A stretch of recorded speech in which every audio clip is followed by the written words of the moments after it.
아, 오늘 이제 화면 부탁드리겠습니다. 지난 한 주간 정말 많이 먹었습니다. 그렇죠? 말씀을 먹었습니다. 그 말씀을 먹고 나니까 이 말씀을 통해서 얼마나 이 하나님의 언약이라고 하는 것이 우리에게 귀한 것인가. 그 말씀을 들을 때는 아무 걱정도 없이 길이 환하게 보이는 것 같았는데, 그게 또 벌써 까마득한 오래전 일처럼 이게 현수막 하나 떨어졌는데 헝하고요. 네? 지난 금요일 저녁에 제가 몇 분이 앉아 계셨나 세어봤더니 89분이 앉아 계셨거든요. 근데 그게 아주 벌써 오랜 추억처럼 느껴집니다. 하지만 여전히 살아계시고 이 순간도 함께 하시는 하나님이 계심을 인하여 감사드립니다. 오늘 이 시작하는 첫 시간 요한복음 14장 6절의 말씀 먼저 읽도록 하겠습니다. 예수께서 가라사대 내가 곧 길이요 진리요 생명이니 나로 말미암지 않고는 아버지께로 올 자가 없느니라. 여러분 잘 아시겠지만 저는 얼굴에 막 다 드러나지 않나요? 뭘 별로 잘 숨기지를 못하는 사람입니다. 참 촌스럽죠. 요즘 너무 제가 고민이 많습니다. 머리가 복잡하고요. 또 그 생각들 때문에 제가 잠을 잘 못 자는 경우가 있습니다. 여러분은 잠을 잘 못 자는 경우에 대해서 어떻게 생각하시는지는 모르지만 저한테는요, 이건 굉장한 일입니다. 제가 잠을 못 자는 경우는 없었거든요. 그런데 잠이 어떨 땐 들어도 금방 깨고 그러고 나서 다시 또 못 자고 너무 마음속에 이 무게 때문에 그 새벽에 그냥 혼자 동네를 걷기도 하고요. 또 어떨 때는 동네 산을 올라가지만 그래도 이 고민이 쉽게 가라앉지 않고 정리가 안 됩니다. 왜 그러냐면요, 이 교회의 미래를 생각하니까 그런 것 같습니다. 올 아주 이른 초에 이사를 가신 한 집사님께서 저한테 화분을 하나 주고 가셨어요. 가지고 가서 못 키우신다고. 이거 이름 뭔지 아세요? 예? 제 이름을 모르고 키우거든요. 그래서 이거를 받아서 제가 화분에 있던 거를 받아서 저희 집 화단에 심었습니다.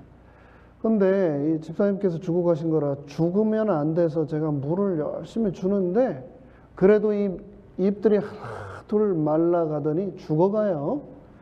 아이고, 이거 죽으면 어떻게 하나 걱정을 많이 했는데 어느 순간 요 안에 머리 있고 가마꼭지 같이 생긴 여기에서 손가락 같은 게 한 주먹이 이렇게 있더니 순식간에 이렇게 자라가지고요, 새 머리가 난 것처럼 밑에 죽은 것들 마지막 한 겹을 남겨놓고 새 잎사귀들이 확 피어났습니다.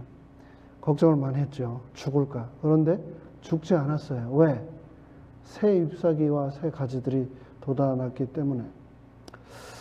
제가 하는 이제 고민이 뭐냐면 5년 후에 이 교회의 모습이 어떻게 될까? 10년 후에 이 교회의 모습이 어떻게 될까? 그리고 예수님 재림을 맞이할 때 이 교회의 모습은 어떤 모습일까? 과연 어떻게 하면 이 교회도 그리고 우리의 개인적인 신앙도 새 잎과 새 가지가 돋을 수 있을까?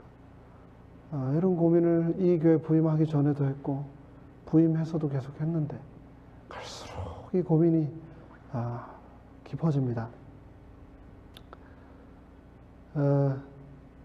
스트레스나 염려를 받으면 사람들이 그거를 푸는 방법이 다양합니다. 어떤 사람들은 먹는 걸로 풀어요. 실컷 먹고 나면 잠시 까먹죠. 저도 그런 편입니다. 그래서 오늘날 이 몸집이 됐겠죠. 또 어떤 경우에는요, 운동을 합니다. 땀을 흘리고 숨이 막 이 턱 밑까지 차도록 운동을 하면은 또 잠시 있습니다. 하지만 이 문제와 고민은 그 자체가 사라지거나 해결되지 않는다는 것을 저는 잘 알고 있습니다. 오직 하나님의 이 말씀, 그리고 이 말씀 속에 있는 약속, 언약, 그것을 통해서만 우리가 답을 찾을 수 있다는 것을 저도 알고 여러분들도 잘 아십니다. 그래서 힘들 때마다, 고민할 때마다 이 하나님의 말씀을 읽을 수 있다는 것, 이 하나님의 말씀을 묵상할 수 있다는 것은 얼마나 큰 축복인지 모르겠습니다. 그런데 매 금요일 저녁마다 저희가 뭘 했죠? 사무엘상 했잖아요. 사무엘상. 오늘은 또 마지막 날이에요. 31장을 해야 되는 날입니다. 그런데요, 그 어떤 주보다 지난 한 주 동안 제가 많은 시간을 도서관에 있으면서 설교 원고를 수도 없이 쓰고 또 기도를 했는데 이 마음의 무게가 전혀 가벼워지지 않았습니다. 그래서 써놨던 모든 원고들을 다 내려놓고 마지막으로 이 요한복음 14장 6절의 말씀을 제가 선택하고 오늘 기도하는 마음으로 저의 간증을 여러분께 드리게 되었습니다. 문제에 파묻혀 있는 저를 예수님께서 보시고, 야, 문제에 그만 파묻혀 있지 말고 문제만 생각하지 말고 내 생각 좀 하지 않으렴 하고 예수님이 말씀하신 것 같아요. 내가 누구인지 문제 말고 내 생각 좀 하지 그러니, 그렇게 말씀하시는 것 같았습니다.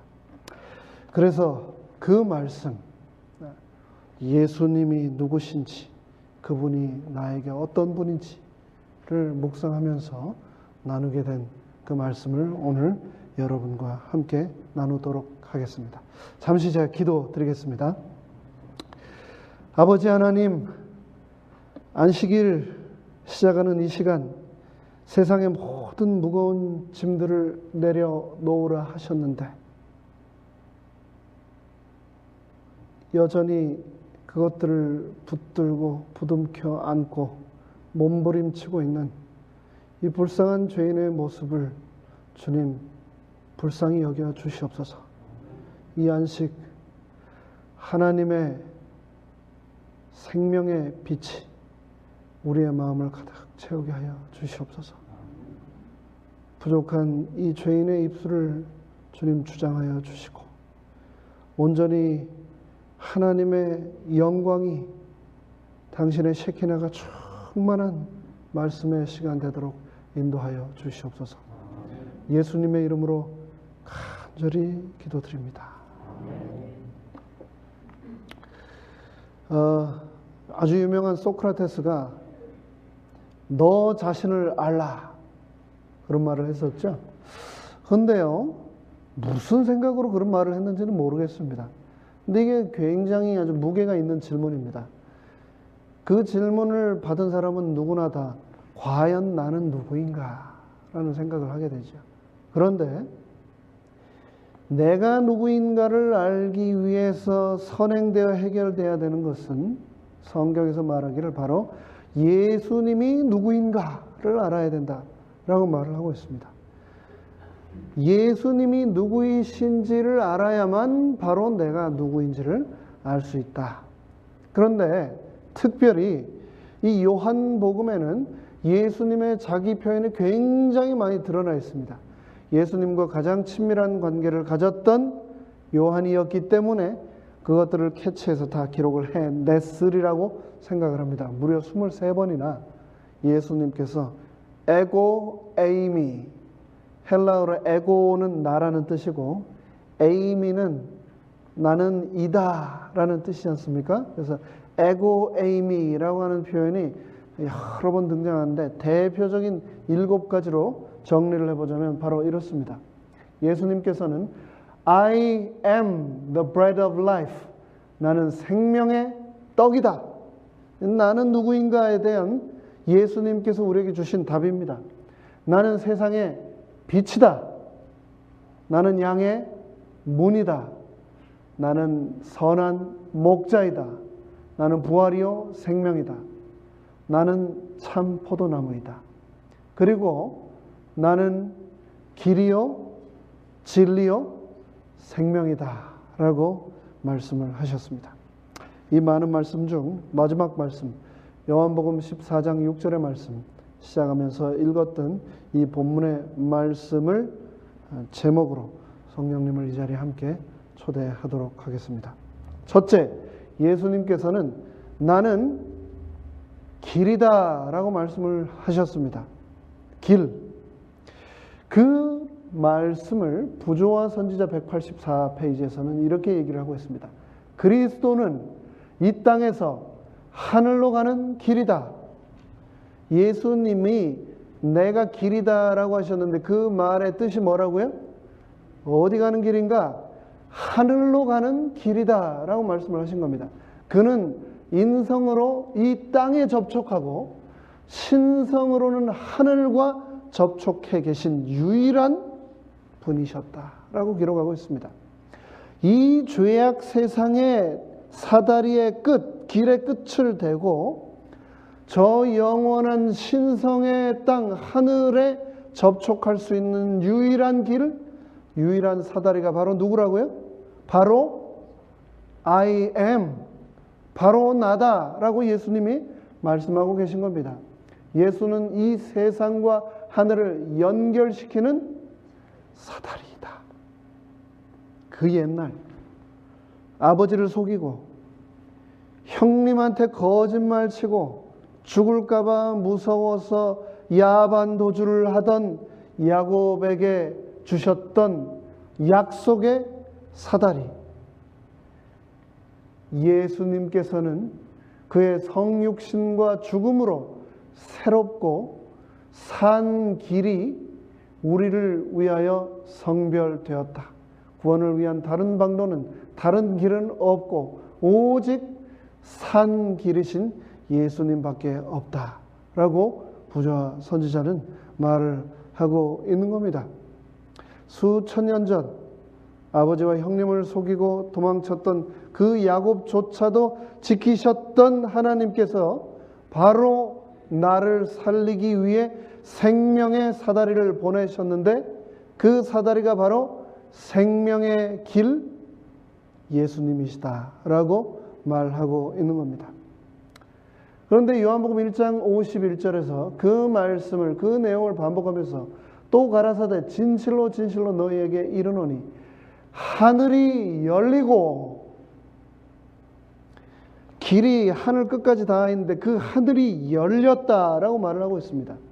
이것을 헬라어 문법으로 보면은요, 현재 완료 능동태 분사형이랍니다.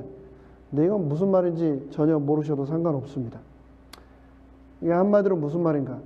단 한순간도 다침이 없이 항상 죄인인 나를 위해 그 길이, 그 문이 열려 있었다라는 겁니다. 예수님이라고 하는 그 문이 바로 나를 위해서 단 한순간도 닫혀지지 않은 채 하늘이 열려 있었다는 겁니다. 하늘이 열리고 하나님의 사자들이 인자 위에 오르락 내리락 하는 것을 보리라 하시니라. 이 죄악 세상에서 단 한 번도 다치지 않고 죄인인 나를 위하여 기다리고 계신 저 하늘의 문 사이로 하나님의 사자들이 누구 위를 걸어 다니고 있다고요? 인자 위에. 인자 위에. 예수님이 사다리가 되신 겁니다. 예수님이 디딤돌이 되신 겁니다. 비록 사자들이고 천사들이지만 예수님이 밟히셔서 우리가 그 길로 저 천국에 갈 수 있는 겁니다. 때로는 내가 왜 이런 대접을 받아야 되지? 내가 왜 이런 수모를 겪어야 되지? 왜 내가 이런 취급을 받아야 되지? 라고 생각을 할 때가 많습니다. 하지만 이 말씀을 통해서 마치 모든 건물 입구마다 어김없이 놓여져 있는 도어매트처럼 들고 나는 모든 사람들이 짓밟고 지나가며 신발에 묻어있는 더러운 흙과 오물들을 털어내는 그 도어매트처럼 예수님께서 수많은 죄인들에게 생명이 되시기 위해서 자신을 길로 내시고 그 위로 하나님의 사자들이 오르락내리게 하게 하셨을 뿐만 아니라 죄인인 내가 그분을 기꺼이 밟고 저 하늘로 올라가게 하셨다는 그 사실만으로 또 인해서 우리 모두가 큰 감사와 은혜를 하나님께 돌리게 되시기를 간절히 바랍니다. 하나님과 인간 사이의 유일한 중보자, 오직 한 분, 그 예수님이 바로 이 요한복음 1장 51절에 등장하시는 겁니다. 그분에 관하여 사도행전은 다시 한번 이렇게 말합니다. 다른 이로서는 구원을 얻을 수 없나니 천하 인간의 구원을 얻을 만한 다른 이름을 우리에게 주신 일이 결코 없다. 예수님만이 The Way라고 분명하게 우리에게 선언하고 계신 겁니다.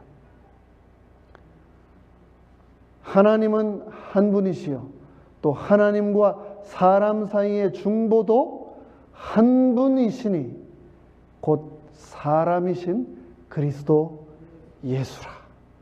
온 우주 역사에서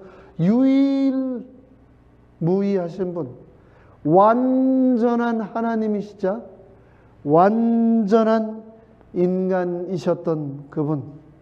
그래서 그의 인성으로는 이 땅을 밟으시고 그의 신성으로는 저 하늘을 만지셨던 그분, 우리의 유일한 중보자시여 유일한 길이신 분, 그리스도 예수, 그분이 바로 The One, 바로 그 한 분이라고 디모데서는 기록하고 있는 것입니다. 두 번째로 예수님께서는 내가 곧 진리라고 말씀하셨습니다. 내가 곧 길이요 진리라고 말씀을 하셨습니다.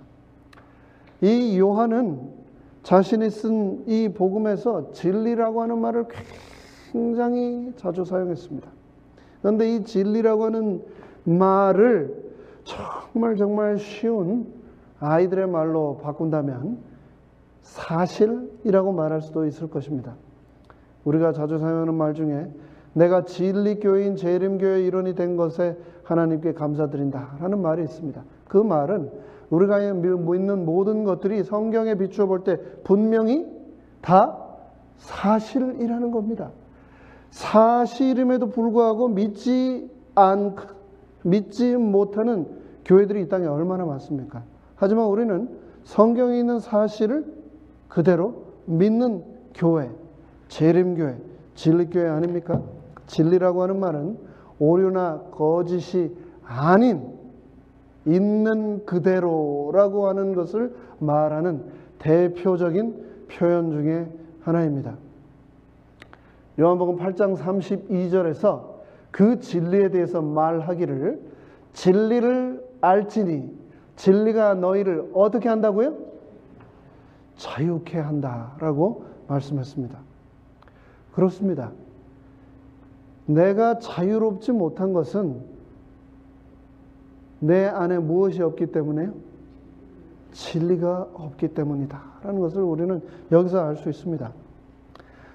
제가 아는 한 친구가 저와 함께 신학을 공부하고 목회를 시작했습니다. 그런데 얼마 안 돼서 목회를 그만하게 됐습니다. 그리고 시간이 많이 지난 후 만났습니다. 어엿한 중견 사업가가 돼가지고 만났어요. 세상에서 말하는 성공을 한 겁니다. 그리고 제가 아는 모든 사람들 앞에 후히 넉넉하게 원하는 만큼 베풀면서 그런 모습을 저에게 보여주면서 저와 이야기를 나누면서 그런 얘기를 했습니다. 내가 옛날에 정말 그렇게 공부를 하고 싶었는데 돈 없는 가난한 목사라고 미국 대사관에서 미국 비자도 안 내줬었는데 지금은 돈이 많으니까 미국 비자도 바로 내주고 가는 데마다 얼마나 나를 환영해 주는지 모른다고. 돈이 나를 정말 자유롭게 해줬다고. 그 얘기가 맞습니까? 맞죠? 돈이 없으면 굉장히 불편합니다. 하지만 돈이 궁극적으로 우리에게 자유를 줄 수는 없습니다. 지식이 우리를 자유롭게 합니까? 자유롭게 합니다. 모르면은요, 불편한 게 얼마나 많은지 몰라요. 알면 훨씬 선택의 폭이 많습니다.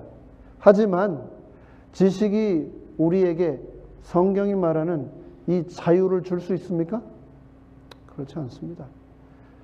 권력이 우리에게 자유를 줄 수 있습니까? 있습니다. 이 교통 티켓 받았어도요, 전화 한 번 해가지고 내가 아는 사람에게 전화 한 번이면 이거 다 지워줄 수 있다고.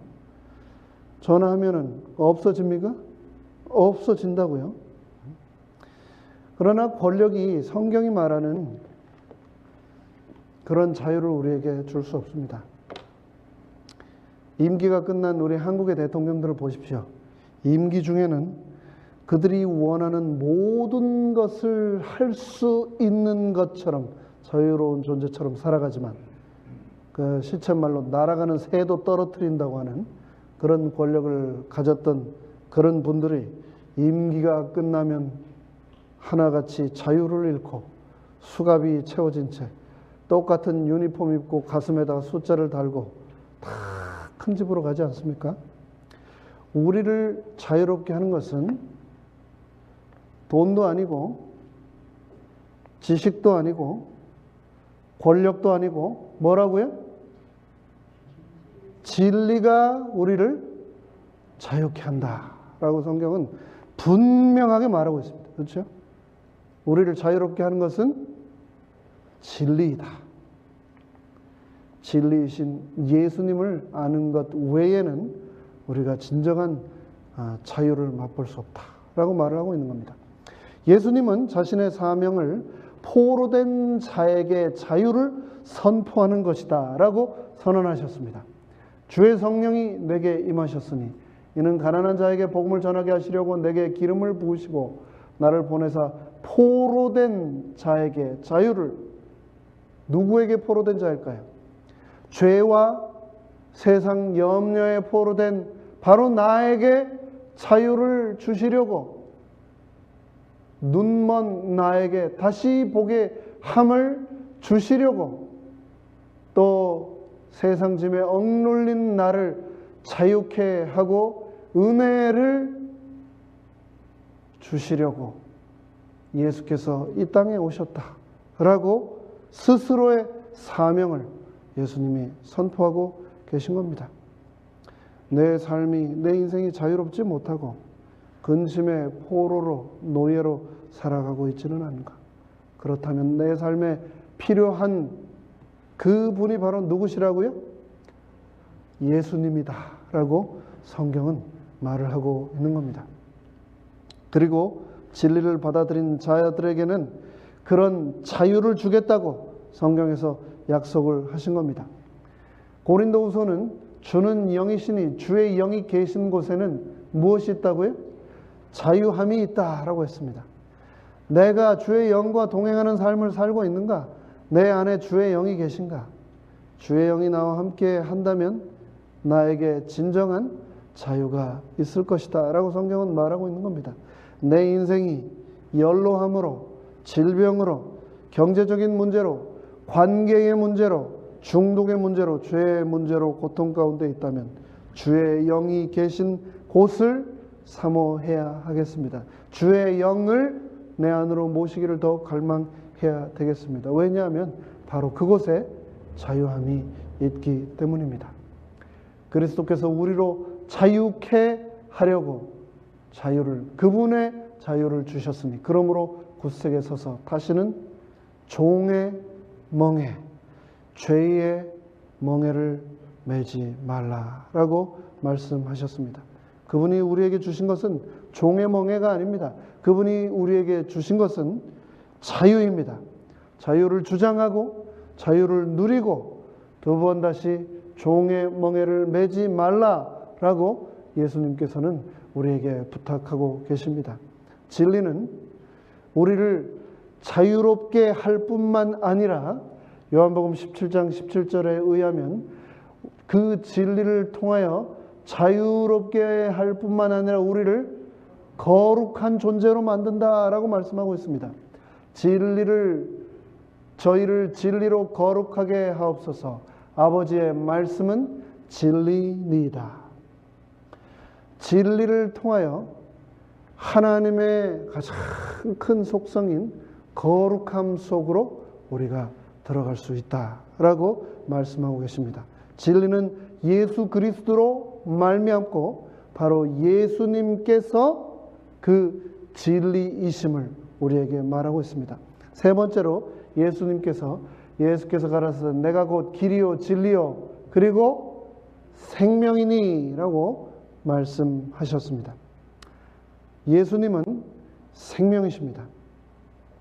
모든 생명체가 가진 공통적인 원리는 무엇일까요? 그리고 죽음의 반대 현상은 무엇일까요? 요한은 분명히 영적인 생명, 좀 더 구체적으로 영생에 대해서 생각하고 있는데 그것은 그리스도를 영접함으로 생명, 즉 영생이 우리에게 임한다라는 것을 그는 그의 복음서를 통해서 표현하기 위해 최선을 다했습니다. 죄의 가장 큰 특성, 죄가 인간에게 들어옴으로써 우리에게 임한 가장 큰 저주 중에 하나는 분리입니다. 분리.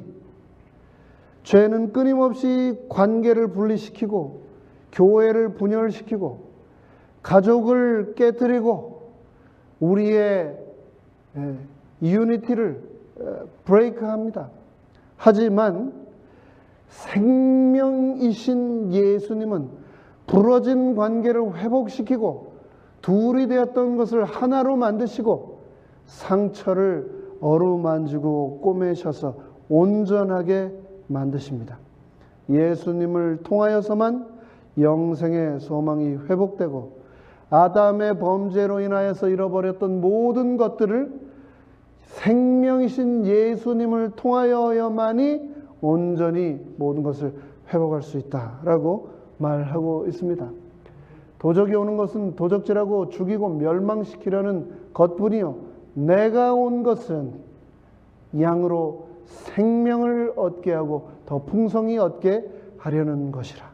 예수님이 오신 목적은 바로 나에게 그 생명을 주기 위함이다 라고 분명하게 말씀하셨습니다. 예수께서 가라사대 나는 부활이요 생명이니 나를 믿는 자는 죽어도 살겠고 무릇 살아서 나를 믿는 자는 영원히 죽지 아니하니니 이것을 내가 믿느냐. 수많은 장례식장에서 생명이 맞춰지고 죽음으로 돌아가 슬픔 가운데 쌓여있는 가운데 선포되는 하나님의 언약, 약속, 바로 예수님이 생명이라고 하는 이 말씀을 우리가 믿어야 되겠습니다. 시대소망 530페이지에서는 이렇게 말하고 있습니다. 그리스도 안에는 본래적이며 빌려오지 않고 파생되지 않은 무엇이 있다? 생명이 있다. 그리스도 안에 그 자체적으로 생명이 솟아 넘쳐 흘러 나온다. 왜요? 그분 자체가 생명이시니까. 이렇게 말을 하고 있는 겁니다. 생명이 가지고 있는 가장 큰 특징 중에 하나는 바로 빛입니다. 요즘 하와이가 난립니다. 뭐 때문에요? 화산 때문에. 화산 때문에. 마그마가 흘러내리고 화산재가 엄청나게 높이 하늘 위로 올라가는 장면이 TV를 통해서 계속 나옵니다. 이 땅의 공룡들이 멸종하게 된 원인에 대해서 지구과학자들이 하는 수많은 가설 중에 하나가 뭐냐면은 화산 폭발로 화산재가 지구 대기를 덮어서 아이스 에이지, 빙하기가 왔다. 그래서 그 거대한 육상 동물들이 더 이상 살지 못하고 다 멸종되었다라고 하는 가설이 있습니다. 상당히 그럴싸하죠. 근데 거기에서 우리가 정확하게 짚을 수 있는 것 중에 하나가 뭐냐면은 이 빛이 차단된다는 것이 생명체들에게 얼마나 큰 비극이 되는가를 우리에게 보여주고 있는 겁니다. 이 헬라어에서는 생명이라고 하는 단어와 빛이라고 하는 단어 앞에 항상 정관사가 붙어 있는데, 그 말인즉슨 이 생명이라고 하는 것이 곧 빛이다고 하는 이 동일한 의미를 가진 단어라는 것을 보여주고 있는 겁니다.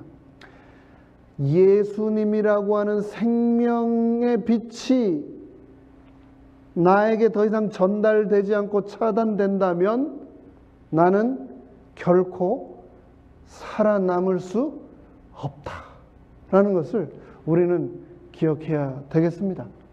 참 빛, 곧 세상에 와서 각 사람에게 비치는 바로 그 빛이 있었나니 그가 세상에 계셨으며 세상은 그로 말미암아 지은 바 되었으되 세상이 그를 알지 못하였다. 그 생명이신 빛이신 예수님을 알지 못하는 것이 얼마나 큰 비극인지를 말하고 있습니다. 예수께서 또 일러 가사랐을 때 나는 세상의 빛이니 나를 따르는 자는 어두움에 다니지 아니하고 생명의 빛을 얻으리라 라고 말씀하셨습니다. 예수님을 따른다면 예수님께서는 우리에게 생명의 빛을 주시겠다고 약속하셨습니다. 너희에게 아직 빛이 있을 동안에 빛을 믿으라. 그리하면 빛의 아들이 빛의 자녀가 되리라 라고 말씀하셨습니다. 우리가 저에게서 듣고 너희에게 전하는 소식이 이것이니 곧 하나님은 무엇이라고요? 하나님은 빛이시라. 그에게는 어두움이 조금도 없으시니라. 왜 그분에게는 어둠이 없을까요? 왜 그분에게는 그림자가 없을까요? 그분이 빛 자체이기 때문에 그분에게는 그 어떤 어두움조차도 존재할 수 없다고 성경은 말을 하고 있는 겁니다. 빛은 항상 하나님의 임재의 상징이었습니다. 하나님이 현현하실 때, 하나님이 나타나실 때 언제나 그곳에는 빛이 있었습니다.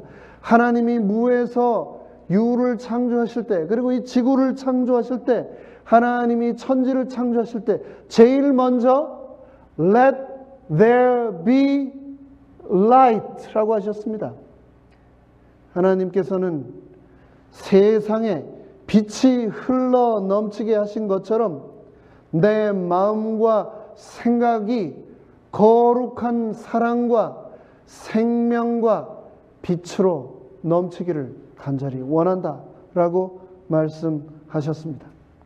시인 다윗은 노래하기를 대저 생명의 원천이 주께 있사오니 주의 광명 중에 우리가 광명을 보리이다. 주의 빛 안에서 내가 빛을 보리이다 라고 말하고 있습니다.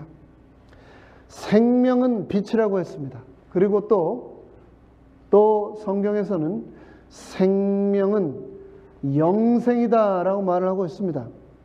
온전한 생명이 무엇인가에 대해서 말을 하고 있는 겁니다.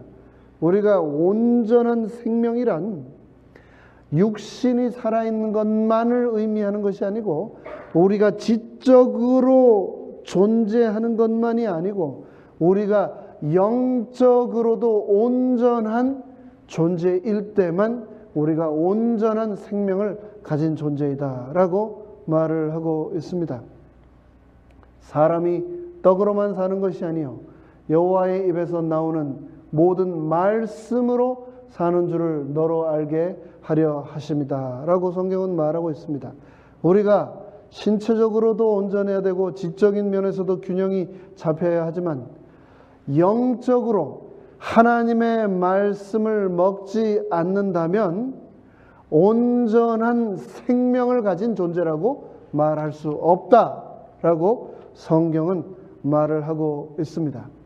내가 곧 생명이다라고 하신 이 말씀, 내가 온전한 생명을 가진 존재가 되기 위해서는 이 생명의 말씀을 먹어야 한다. 생명의 떡을 먹어야 한다라고 말을 하고 있는 것입니다. 이제 말씀을 마무리하겠습니다. 하나님께서는 죄 가운데 죄의 짐에 억눌려 있는 인간을 볼 때마다 언제나 그분의 말씀을 선명하게 빛으로 드러내셨습니다. 그러면서 요한복음 14장을 시작하면서 너희는 마음에 뭐 하지 말라? 근심하지 말라라고 분명히 말씀하셨습니다. 우리 정은주 사모님이 3분 감사를 하시면서 하신 말씀이 너무 가슴에 와 닿았습니다. 감사하기도 부족한 인생인데 근심의 십자가에 얼마나 눌려서 인생을 살아가는지 모릅니다. 많은 어려움과 무지함으로 우리가 늘 염려에 붙들려 살아가고 있습니다. 그럴지라도 너희는 마음에 근심하지 말라. 이 말씀이 살아 일어나 가지고 저에게 친히 말씀을 하셨습니다. 걱정 그만해. 그만해. 어떻게 하라고요? 하나님을 믿으니 또한 나를 믿어라. 세상의 유일한 길이신, 세상의 유일한 빛이고 생명이고 진리이신, 생명이신 그분이 나를 믿으라 라고 말씀하고 계십니다. 길이요 진리요 생명 되신 예수님이 내 삶 속에 계신다면 근심으로부터 자유로워질 것이다 라고 약속하셨습니다. 밤에 잘 잘 것이다 라고 말씀하셨습니다. 기쁨과 생명이 내 속에 넘쳐날 것이다 라고 약속하셨습니다. 길이요 진리요 생명 되신 예수님이 내 안에 언제나 함께 하심으로 자유의 생명의 기쁨의 빛이 언제나 저와 우리 모든 성도님들과 함께 하시기를 간절히 바라면서 말씀을 마치겠습니다. 예배를 마치면서 특별한 기도 제목을 함께 나누고자 합니다. 하나님께서 축복하셨습니다. 맨날 걱정만 하는 죄인인 저와 이 우매한 종에게 그리고 이 교회에 축복을 하셨습니다. 누군지 다 아십니까? 네. 우리 김동옥 선생님은 박영우 장로님 앞집에 이사 오신 분이죠. 토요일날 성경을 들고 박영우 장로님이 집으로 들어가길래 안식일 교회 다니냐고 물어봤대요. 이분이 동부에서 이사 오신 저희 교인이신데, 근데 평생을 교회 다니는 와이프 옆에서 교회를 안 다니셨지만 이곳으로 이사 오면 교회 다니리라 결심을 하고 오셨는데 박영호 장로님을 만나신 겁니다. 그래서 그 집을 리모델링하는 3개월 동안 박영호 장로님이 집을 빌려주셨대요. 그 사랑에 이제 감동을 받으셔가지고 금원 라구나우드에서 이역구까지 매안식으로 오시고 지금 계속 성경 공부를 하고 계십니다. 우리 황진성 성도님은 잘 아시는 대로 형님 이사 도와주러 동부에 가셨다가 이삿짐 속에 있는 The Great Controversy, 각 시대 대쟁투 영문판을 발견하고 그거를 그 자리에서 다 읽고 저희 재림교회 기별을 스스로 깨닫고 찾아오신 분입니다. 지금 계속 오고 계시죠? 지난주에 집회도 참석하셨고, 그분을 또 인도한 일요일교회 신자이신 김재권 성도님, 박정은, 김재인 성도님은 로말린다 교회에서 우리 친킴 목사님 어머니와 오충환 목사님이 침례 공부를 다 마치신 분인데 갑자기 여기로 이사를 오셨습니다. 다우니로 오셨다고 그랬나요? 다우니 사이프레스? 다우니로 이사를 오셨습니다. 침례 공부를 마치고 오셨어요. 저희가 이제 침례식만 드리면 됩니다. 그리고 그 따님 김재인 따님도 함께 오셨어요. 김병호는 김진영 목사님의 조카인데 한국에서 온 유학생입니다. 그러니까 삼촌 목사님 집에 살면서 어쩔 수 없이 지금 침례 공부를 하고 있습니다. 근데 얼마나 입이 툭 튀어나와 있는데 그러면서요 뭐 호떡도 잘 굽고 아주 교회를 열심히 잘하고 있습니다. 이 김지은이라고 하는 청년은 저희 교회 조장욱 집사와 교제하고 있는 덴탈 스쿨을 준비하고 있는 학생입니다. 지금 열심히 침례 공부를 하고 있습니다. 김혜진은 한국에서 온 제 조카입니다. 근데 식구가 정말 어렵더라고요. 그래서 우리 김진영 목사님이 침례 공부를 하고 있습니다. 이분들은 정말 모든 게 거의 준비 다 된 분들입니다. 여러분들의 특별한 기도를 부탁드리겠습니다. 6월 9일로 예정했는데 6월 9일은 좀 어려울 것 같습니다. 시간은 조금 더 걸릴 것 같지만 기억해서 계속 기도해 주시면 감사하겠습니다. 6월 29일부터 30일까지 우리가 몇 주 전 마더스데이 안식일을 맞았죠. 그때 교회 출석 카운트해 보면은요, 저희 교회 일반 예배 중에 가장 많이 온 것 같아요. 그날 몇 명 왔죠, 집사님? 마더스데이 안식일에 제가 그 출석부 기억하는 걸로는 180몇 명, 190명 조금 안 되게 왔어요. 그때 온 우리의 자녀와 손들을 위해서 또다시 우리가 준비한 프로그램입니다. 루트 정이라고 하는 USC 교수님이에요.